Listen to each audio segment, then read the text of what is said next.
Dimmi una cosa, Giovanni. Quante volte ti è capitato di studiare una lista di parole nuove, ripeterle 10 volte, andare a dormire e il giorno dopo non ricordarne neanche la metà? Praticamente ogni volta che studiavo le lingue al liceo, memorizzavo tutto la sera prima del compito e poi, puff, spariva tutto nel nulla. Ecco, questo è esattamente il problema che vogliamo affrontare oggi, perché quella tecnica che hai descritto, ripetere le parole a pappagallo, come diciamo in italiano, è in realtà uno dei metodi meno efficaci che esistano per memorizzare il vocabolario. E invece esiste un modo migliore? Perché io sinceramente ho sempre pensato che fosse solo una questione di quanto tempo ci dedichi. Più studi, più ricordi. No, no, no. E questa è una delle credenze più diffuse e più sbagliate tra chi studia una lingua. Non è una questione di quantità di tempo, è una questione di qualità del metodo. Puoi passare 2 ore a fissare una lista di parole e ricordarne pochissime, oppure passare 20 minuti usando le tecniche giuste e ricordarne la maggior parte anche dopo settimane. Questo mi dà molta speranza, lo ammetto. Quindi oggi parliamo proprio di queste tecniche? Esattamente. Vedremo diversi approcci, alcuni basati sulla scienza della memoria, altri più creativi, altri ancora molto pratici e adatti alla vita di tutti i giorni. L'idea è che ognuno trova il metodo che funziona meglio per sé, perché non esiste una soluzione unica per tutti. Perfetto. E per chi ci ascolta, non preoccupatevi se alcune tecniche sembrano strane o addirittura un po' infantili all'inizio. Spesso le cose che sembrano più sciocche sono quelle che funzionano meglio, e c'è una ragione scientifica precisa per questo. Esatto. Cominciamo dalle basi, dalla scienza dietro la memoria, perché capire come funziona il nostro cervello ci aiuta a capire perché certe tecniche sono così efficaci. Il concetto fondamentale si chiama curva dell'oblio ed è stato scoperto da un ricercatore tedesco di nome Hermann Ebbinghaus alla fine dell'Ottocento. Una scoperta vecchia più di 100 anni, eppure ancora validissima. Validissima. Ebbinghaus ha dimostrato che dimentichiamo le informazioni nuove in modo molto rapido. Quasi la metà di quello che impariamo scompare entro un'ora se non facciamo nulla per rinforzarlo. E dopo 24 ore possiamo aver dimenticato fino al 70% del materiale. 70%. Questo spiega molte cose della mia vita scolastica, devo dire. Sì, e spiega anche perché lo studio dell'ultimo minuto funziona così poco. Ma la buona notizia è che ogni volta che richiamiamo alla mente un'informazione, ogni volta che la recuperiamo attivamente, la curva dell'oblio si appiattisce, il ricordo diventa più forte e dura molto più a lungo. Quindi non basta leggere o sentire una parola nuova, bisogna in qualche modo sforzarsi di ricordarla attivamente. Precisamente, e questa è la base di quasi tutte le tecniche che vedremo oggi. Si chiama effetto del recupero, o in inglese retrieval effect, ed è uno dei principi più solidi di tutta la psicologia cognitiva. Quando fatichiamo un po' per ricordare qualcosa, quando c'è un piccolo sforzo mentale, il ricordo si consolida in modo molto più profondo. Quindi un po' di fatica fa bene, insomma. Fa benissimo, e questa è una cosa che cambia completamente il modo in cui ci si approccia allo studio.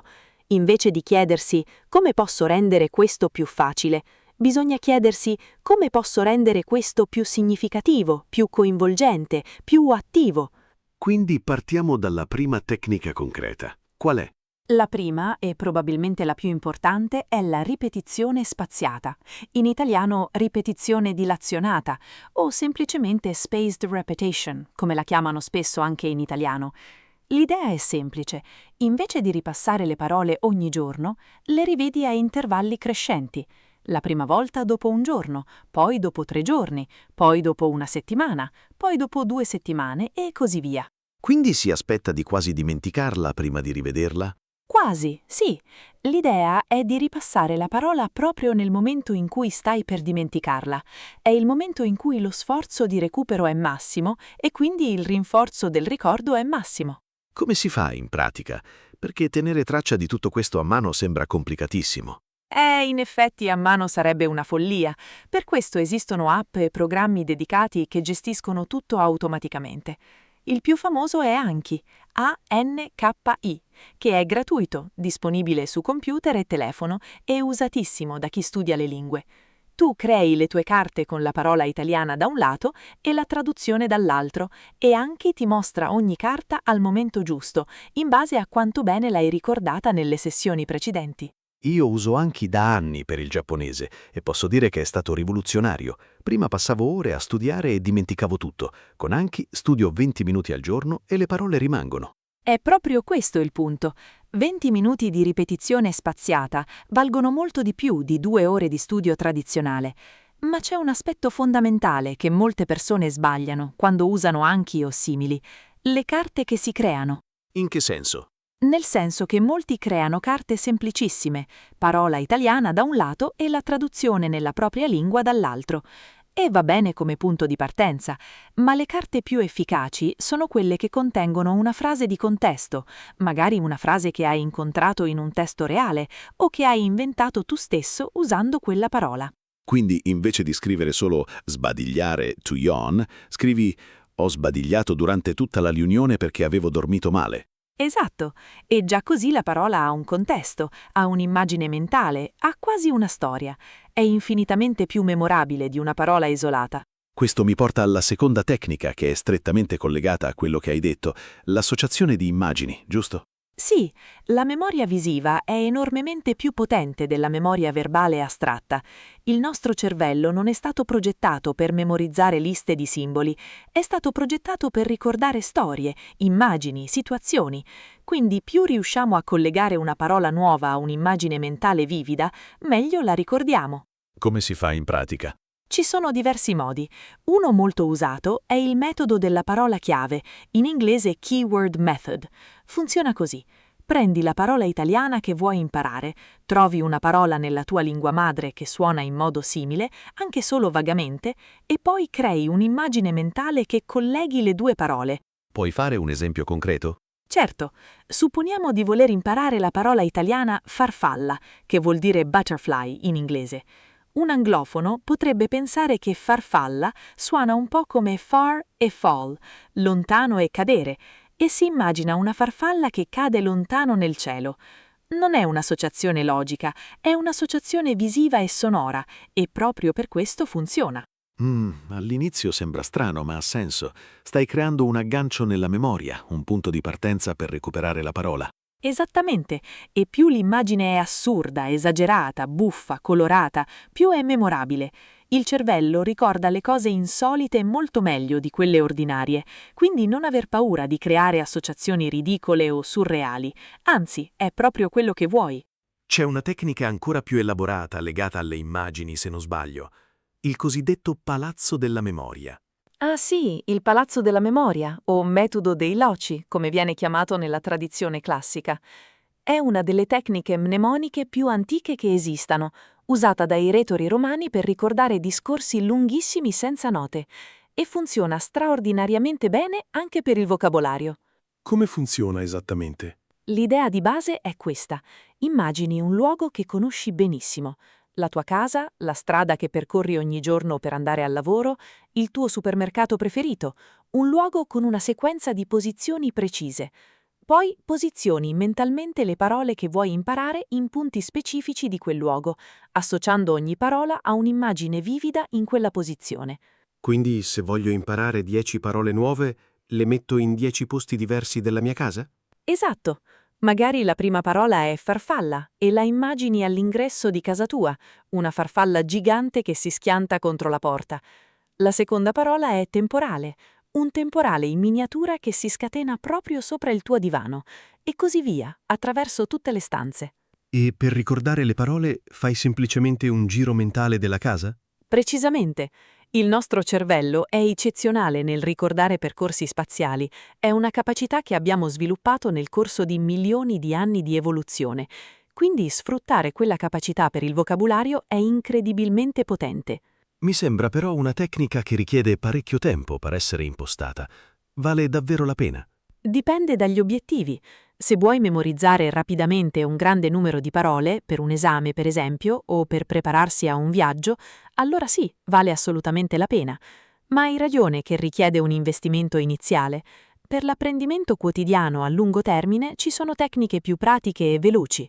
Parliamo allora dell'apprendimento in contesto, che secondo me è la tecnica più naturale di tutte. Sì, e in un certo senso è il modo in cui impariamo le parole nella nostra lingua madre, non studiando liste, ma incontrando le parole in contesti reali, più volte, in situazioni diverse. Il principio si chiama apprendimento incidentale. Si impara quasi senza rendersene conto, semplicemente consumando contenuti nella lingua target. Ma quanto tempo ci vuole per imparare una parola in questo modo? La ricerca suggerisce che abbiamo bisogno di incontrare una parola nuova tra le 10 e le 20 volte in contesti diversi, prima che diventi parte del nostro vocabolario attivo. Questo sembra tanto, ma in realtà se leggi, ascolti e guardi contenuti in italiano regolarmente, queste esposizioni si accumulano in fretta. Quindi la strategia è più contenuti italiani consumi, più parole assorbi in modo naturale. Sì, ma con un piccolo accorgimento importante. Il semplice consumo passivo non basta, o meglio, funziona, ma lentamente. Per accelerare il processo bisogna adottare quello che si chiama lettura estensiva attiva o ascolto attivo. Significa che quando incontri una parola nuova, ti fermi un momento, cerchi di capirla dal contesto prima di cercarla e poi, se è una parola che ti sembra utile, la annoti o la aggiungi al tuo Anki. Quindi si unisce l'apprendimento in contesto con la ripetizione spaziata. Esattamente, non sono tecniche alternative, sono tecniche complementari. L'apprendimento in contesto ti dà parole ricche di significato e già collegate a situazioni reali. La ripetizione spaziata assicura che quelle parole non vengano dimenticate. Insieme sono molto più efficaci di ciascuna da sola. Mi ricorda una cosa che faccio io spesso. Tengo un quaderno dove scrivo le parole nuove con la frase in cui le ho trovate. Non sapevo che avesse un nome scientifico, ma in pratica è questo. È un ottimo metodo e lo fanno molti poliglotti esperti. Un vocabulary journal, un diario del vocabolario. Ci si può aggiungere anche la fonte, da quale libro, podcast, film è venuta quella parola, e questo aggiunge un ulteriore strato di contesto e memoria. Passiamo a qualcosa di un po' diverso. Voglio parlare del ruolo delle emozioni nella memorizzazione, perché mi sembra un aspetto spesso trascurato. Hai toccato un punto importantissimo. Le neuroscienze hanno dimostrato chiaramente che le emozioni potenziano enormemente la memoria. Le esperienze emotivamente cariche, sia positive che negative, vengono ricordate molto meglio di quelle neutre. L'amigdala, la parte del cervello coinvolta nell'elaborazione emotiva, interagisce direttamente con l'ippocampo, che è il centro della formazione dei ricordi. Quindi se imparo una parola in un momento in cui provo qualcosa di intenso, la ricordo meglio. Sì, e questo ha implicazioni pratiche molto interessanti. Per esempio, invece di imparare le parole in modo asettico e neutro, puoi cercare di creare un'associazione emotiva. Usa la parola in una frase che riguarda qualcosa di personale, di divertente, di imbarazzante, qualcosa che ti fa ridere o che ti tocca. Quindi le frasi di esempio dovrebbero essere il più personali e imbarazzanti possibile. Esatto. Se stai imparando la parola inciampare, cioè to trip, to stumble, non scrivere Mario è inciampato per strada. Scrivi ieri sono inciampato davanti a tutti i miei colleghi durante la riunione e sono diventato rosso come un pomodoro. Quella frase la ricordi sicuramente. Questo è un principio che si collega anche all'umorismo. Le cose che ci fanno ridere le ricordiamo meglio. Assolutamente. E si collega anche a un altro principio, la novità. Il cervello è programmato per prestare attenzione alle cose nuove, inaspettate, sorprendenti. Quindi più riesci a rendere l'apprendimento di una parola una piccola sorpresa, un fatto curioso sull'etimologia, una coincidenza strana, un uso inaspettato, meglio funziona. Parliamo di etimologia, perché penso sia una miniera d'oro spesso ignorata.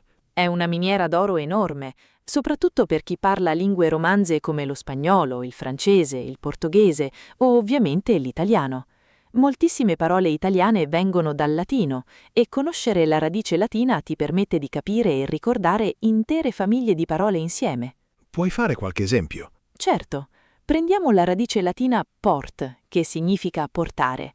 Da lì vengono portare, ovviamente, ma anche porto, portone, portafoglio, importare, esportare, supportare, trasportare, opportunità, che letteralmente significa verso il porto, il momento giusto per entrare in porto. Capire questa connessione trasforma 15 parole separate in una sola rete di significati collegati. È impressionante, ed è un tipo di apprendimento che richiede meno sforzo, perché stai imparando strutture, non singole parole. Esattamente, si chiama apprendimento morfologico, imparare i mattoni con cui le parole sono costruite, prefissi, suffissi, radici.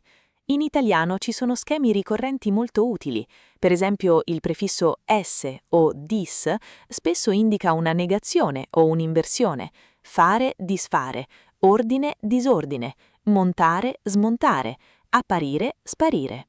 O il suffisso ità, che forma sostantivi astratti, velocità, libertà, quantità, qualità, creatività. Perfetto esempio. E zione, che corrisponde all'inglese tion, comunicazione, informazione, situazione, organizzazione.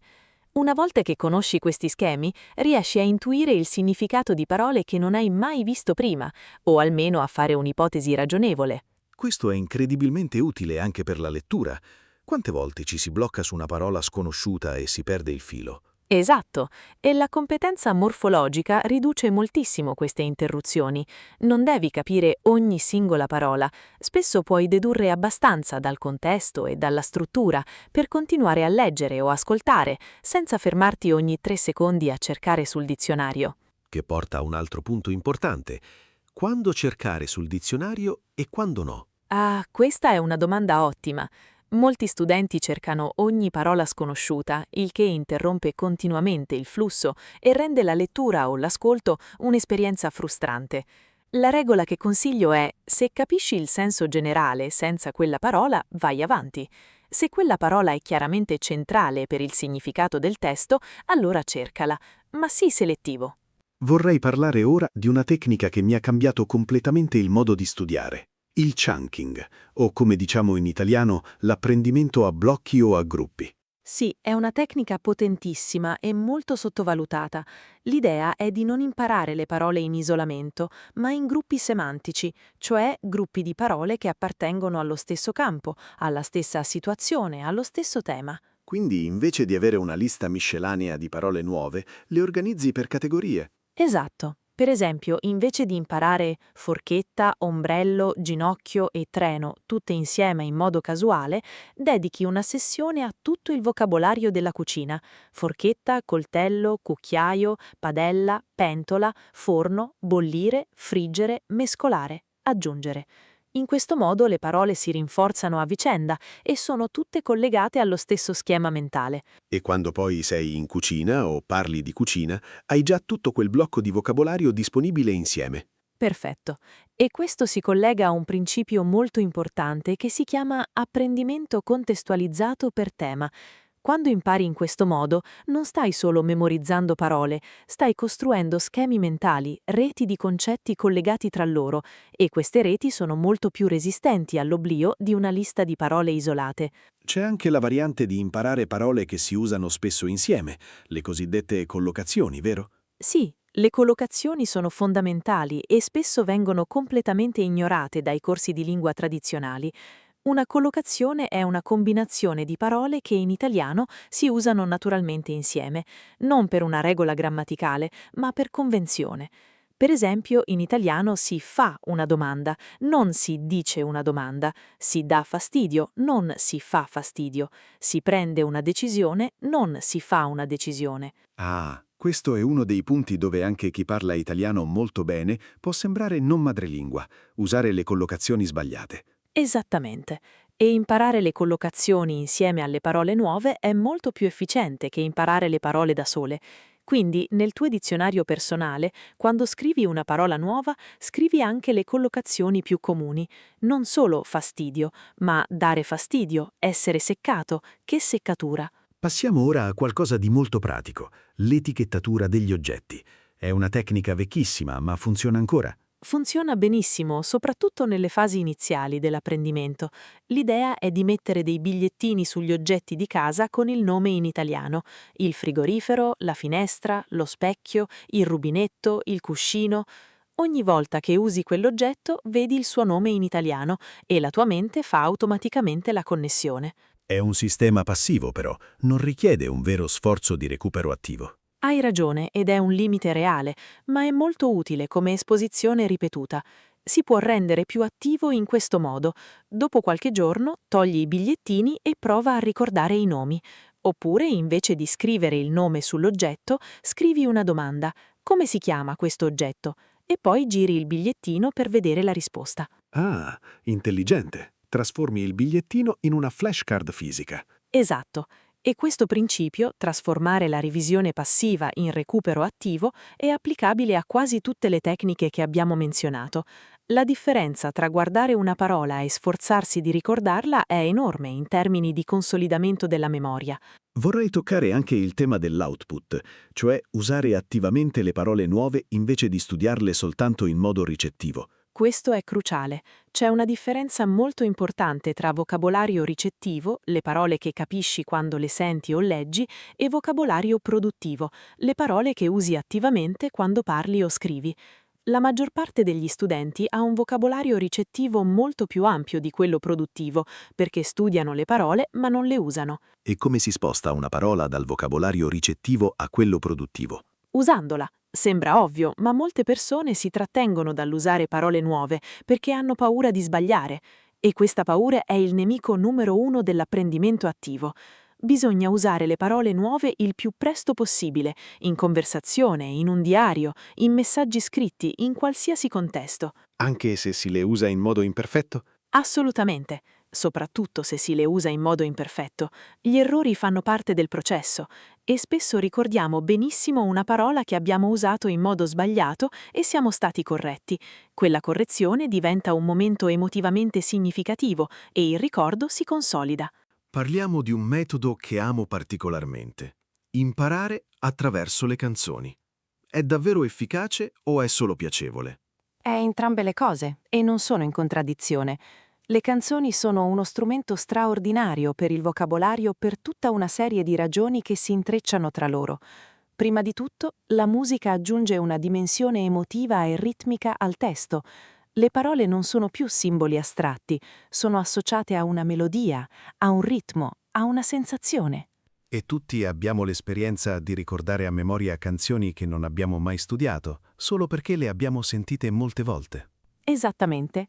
La ripetizione naturale che avviene con le canzoni, ascolti una canzone decine di volte senza nemmeno volerlo, è una forma di ripetizione spaziata spontanea e il contesto ritmico e melodico crea agganci mnemonici molto potenti. Come si usa questo strumento in modo più sistematico? Il metodo più efficace è questo. Scegli una canzone che ti piace davvero, non una canzone didattica, una canzone che ascolteresti comunque. Poi lavora sul testo.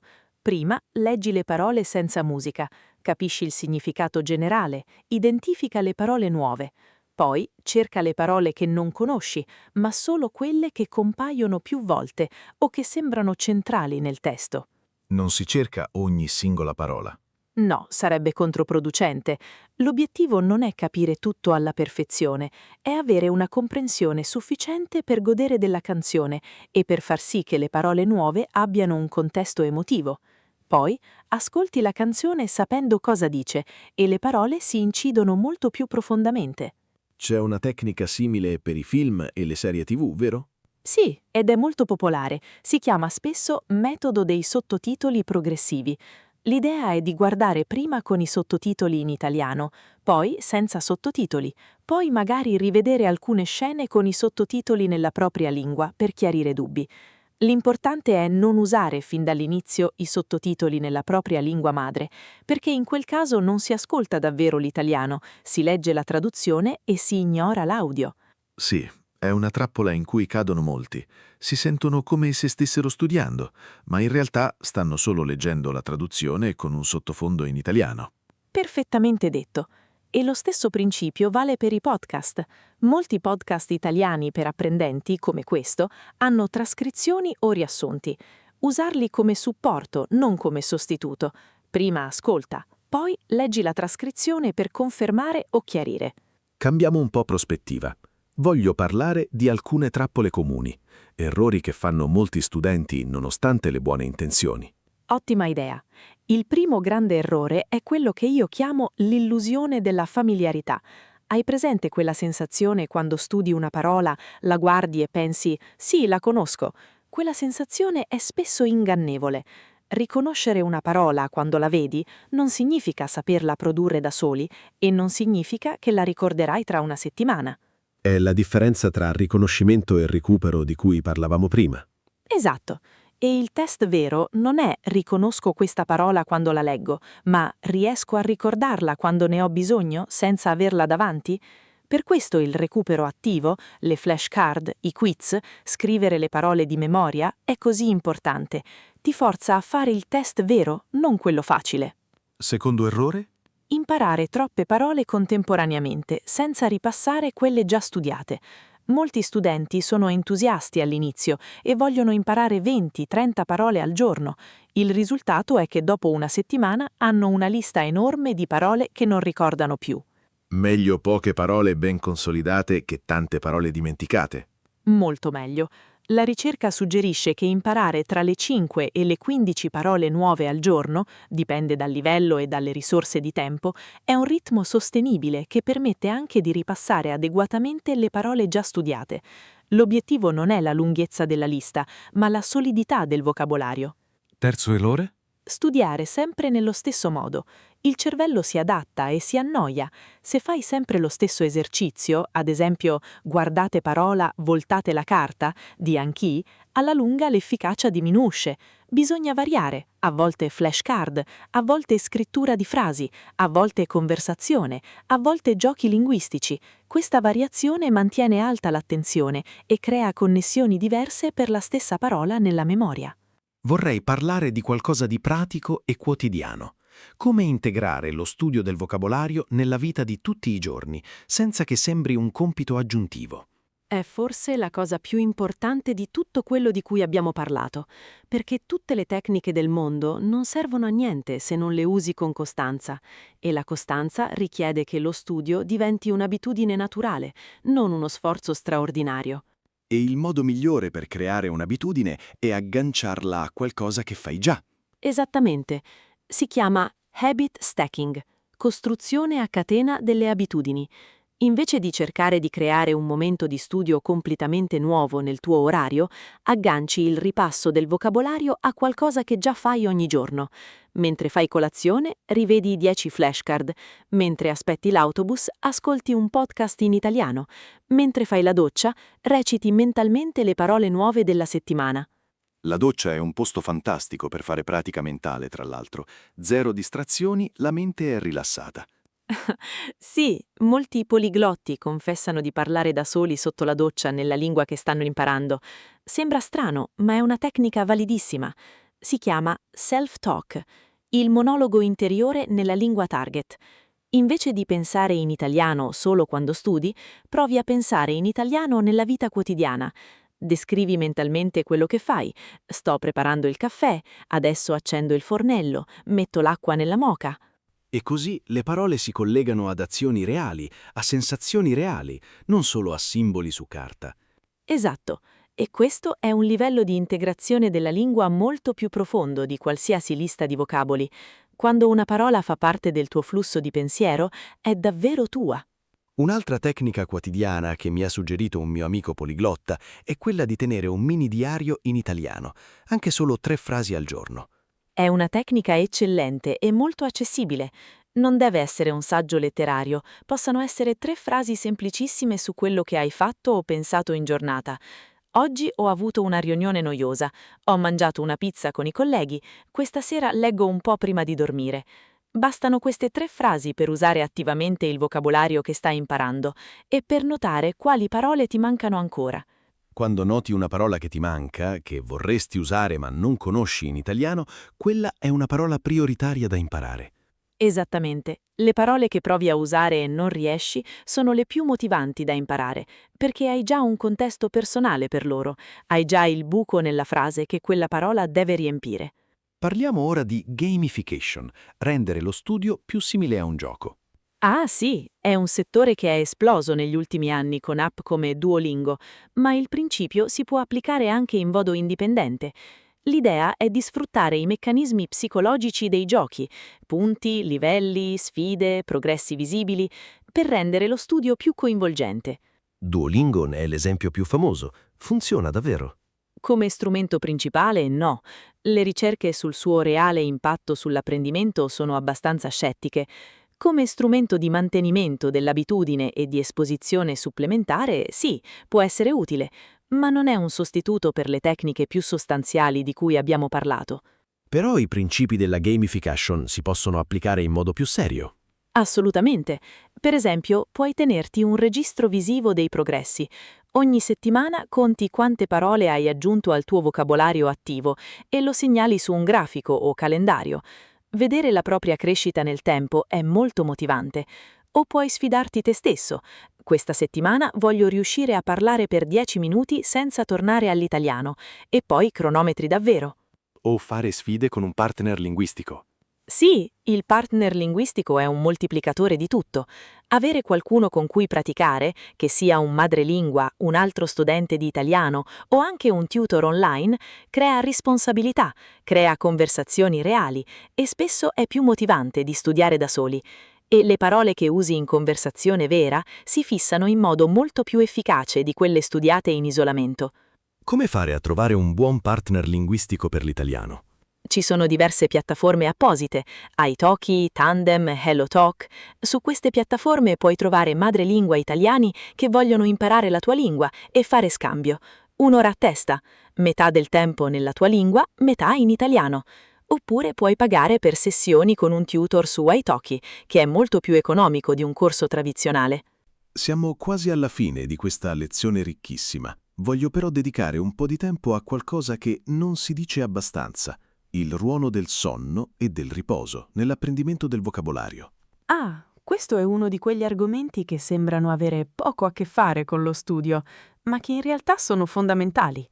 Il sonno non è solo il momento in cui il corpo si riposa, è il momento in cui il cervello consolida i ricordi. Durante le fasi profonde del sonno, l'ippocampo trasferisce le informazioni apprese durante il giorno alla corteccia cerebrale, dove vengono immagazzinate come ricordi a lungo termine. Quindi studiare e poi dormire bene è letteralmente parte del processo di memorizzazione. Proprio così. E questo ha una conseguenza pratica molto importante. Studiare subito prima di dormire, non nell'ottica dello studio dell'ultimo minuto, ma di una breve sessione di ripasso serale, può essere molto efficace. Rivedi le flashcard, rileggi le frasi nuove e poi dormi.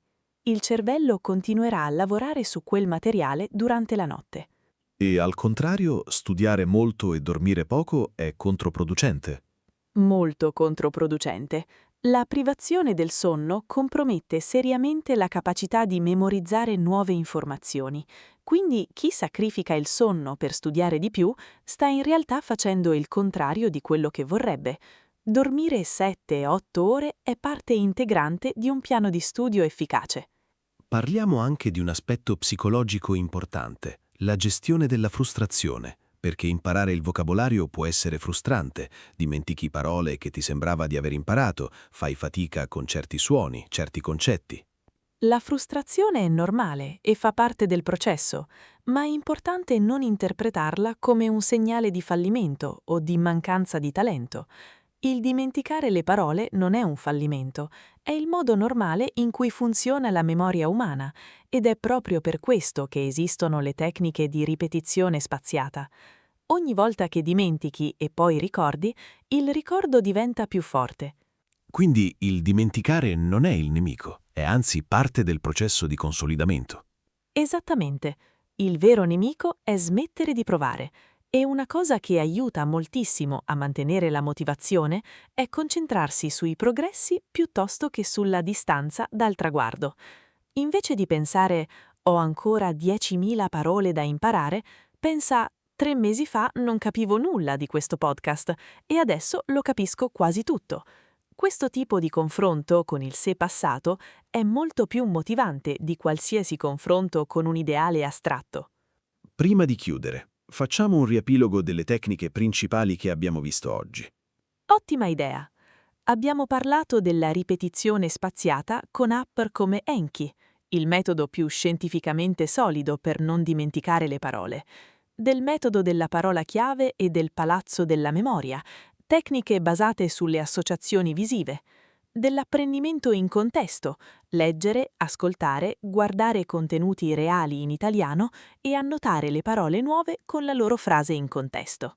Poi abbiamo visto l'importanza delle emozioni e dell'umorismo nello studio, il valore dell'etimologia e della morfologia per capire intere famiglie di parole e l'apprendimento per collocazioni invece che per parole isolate.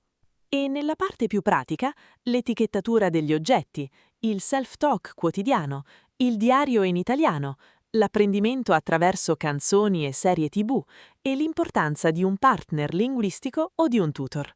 Più il sonno, che è la cosa che probabilmente stiamo tutti trascurando. Esatto. E per ricapitolare i principi fondamentali, l'apprendimento attivo batte quello passivo, il recupero dalla memoria batte la semplice rilettura, il contesto batte le parole isolate e la costanza quotidiana batte le maratone di studio sporadiche. Bene, se doveste scegliere solo una cosa da fare domani, una singola azione concreta, quale sarebbe? Direi scaricate Enki, create 5 carte con 5 parole italiane nuove che avete incontrato di recente e ognuna con una frase di contesto personale, solo 5, e ripassatele domani sera prima di dormire. Se riuscite a fare questo ogni giorno, tra un anno avrete un vocabolario trasformato. Piccoli passi ogni giorno. È la strategia vincente in qualsiasi campo, ma soprattutto nell'apprendimento delle lingue. Grazie per essere stati con noi oggi in questa lezione così ricca. Ci vediamo alla prossima.